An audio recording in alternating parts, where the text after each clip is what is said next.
नमस्कार, मैं हूं विष्णु सिंह और स्वागत है एक बार फिर से विष्णु वर्ल्ड टीवी में आप सभी का। तो दोस्तों, समय हुआ है सुबह की बड़ी खबरों का। सारी खबरें हम आपको बताएंगे एक एक करके विस्तार से। उससे पहले यदि आप हमारे चैनल पर नए हैं तो हमारे चैनल को लाइक और सब्सक्राइब करना ना भूलें। तो दोस्तों, चलते आज की पहली बड़ी खबर की ओर। 8 माह पूर्व 15 वर्षीय सौतेली पुत्री को घर से अगवा कर एक माह तक एक पिता ने दुष्कर्म किया। आरोपी पिता को न्यायाधीश ने आखिरी सांस तक जेल की सजा सुनाई है। जमानत पर चल रहे आरोपी पिता को न्यायालय ने बृहस्पतिवार को जेल भेज दिया। जी हां दोस्तों, आपको बताना चाहेंगे 10 फरवरी 2023 को सुरेर थाने के गांव निवासी मुस्लिम विधवा 15 वर्षीय पुत्री को उसका दूसरा पति सोबी निवासी मरोरी थाना छर्रा अलीगढ़ उस समय उठाकर ले गया जब मां अपनी किसी रिश्तेदारी में गई थी। घर लौटने पर उसने जानकारी हो सकी। 2 दिन खोजबीन करने के बाद मां ने थाना सुरेर में अपने दूसरे पति के खिलाफ रिपोर्ट दर्ज कराई। आरोपी 15 वर्षीय सौतेली पुत्री को पहले अपने घर अलीगढ़ ले गया, वहां से उसे लातूर महाराष्ट्र ले गया, जहां पर उसने पुत्री के साथ दुष्कर्म किया। एफआईआर के अनुसार वह घर से मोटरसाइकिल, करीब 1.5 लाख रुपए, सोने चांदी के जेवरात भी ले गया। पुलिस ने करीब 1 माह बाद पुत्री को पिता के पास से बरामद किया और जेल भेजा। बाद में पिता की जमानत हो गई। केस की सुनवाई करते हुए पॉस्को द्वितीय अदालत में अभियोजन ने 7 गवाह पेश किए, जिसके बाद अदालत ने निर्णय में पिता पुत्री के रिश्ते का सामाजिक मानवीकरण सरोकार का जिक्र करते हुए अभियुक्त को आजीवन कारावास की सजा सुनाई। एडीसी सुभाष चतुर्वेदी ने बताया कि अभियुक्त को आजीवन कारावास की सजा के अलावा 2 लाख रुपए के अर्थदंड से दंडित किया जाएगा। यह अर्थदंड पीड़िता को देय होगा।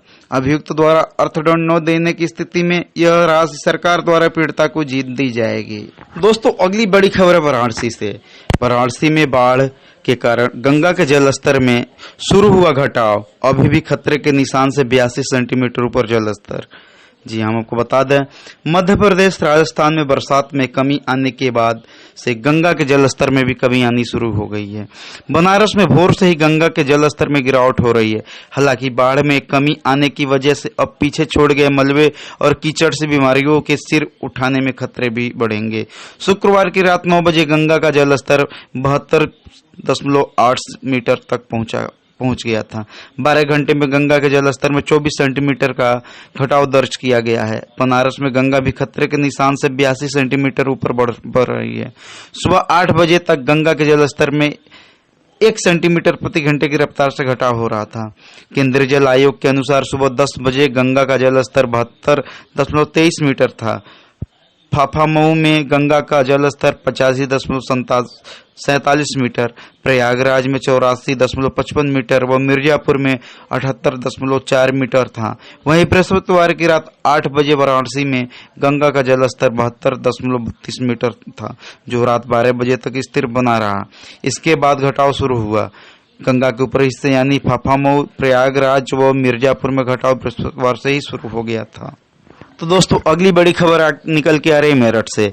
हत्या के बाद भावनपुर में सांप्रदायिक तनाव, बड़ी संख्या में पुलिस तैनात। जी हां दोस्तों, हमको बता दें कि भावनपुर के मोरना गांव में अख्तर की हत्या के बाद सांप्रदायिक तनाव हो गया। प्रधानी चुनाव के रंजिश में हत्या होना बताया है।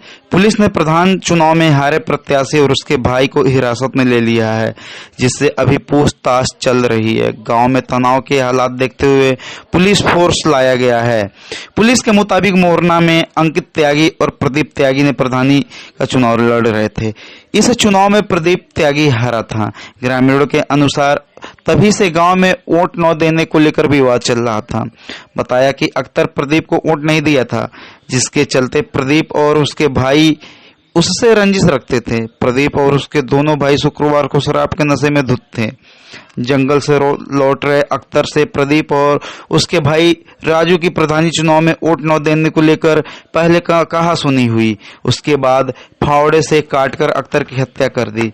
करीब आधे घंटे तक अख्तर खून से लथपथ घायल अवस्था में जंगल के रास्ते ही उसके बाद हॉस्पिटल में उसे ले गए, जहां डॉक्टर ने उसे मृत घोषित कर दिया। अख्तर की मौत के बाद मोरना गांव में सांप्रदायिक तनाव के हालात बन गए। इससे पहले माहौल खराब होता कि भावनापुर थाने के पुलिस ने प्रदीप और उसके भाई राजू को पकड़ लिया।